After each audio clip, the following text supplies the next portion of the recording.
रोहित शर्माने T20 क्रिकेटमधून निवृत्ती घेतली आहे। सिडनीतील कसोटी सामन्यातून आता तो बाहेर पडला आहे।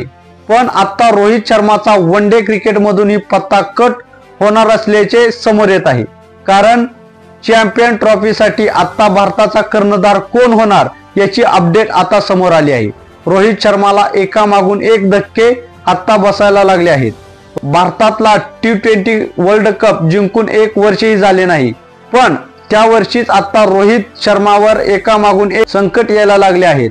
रोहित शर्मा कसोटी क्रिकेटमध्ये अपयशी ठरत होता। ऑस्ट्रेलियात त्याला भारताला एकही सामना जिंकून देता आला नाही।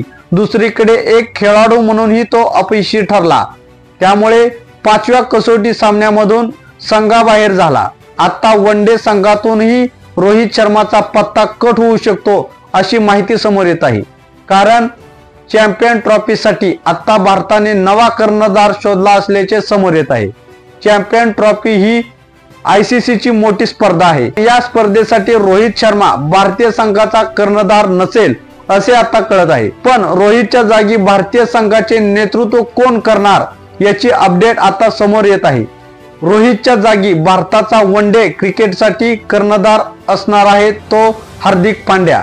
कारण BCCIच्या एका अधिकाऱ्याने सांगितले आहे की हार्दिक पांड्या हा दडपणाखाली चांगली कामगिरी करत असल्याचे आता समोर आले आहे। हार्दिक भविष्यात चांगली कामगिरी करू शकतो आणि संघाला पुढे नेऊ शकतो। त्यामुळे चॅम्पियन ट्रॉफी मध्ये रोहितच्या जागी आता हार्दिक पांड्या भारताचे नेतृत्व करताना दिसू शकतो। रोहित शर्माला हा दुसरा धक्का असेल।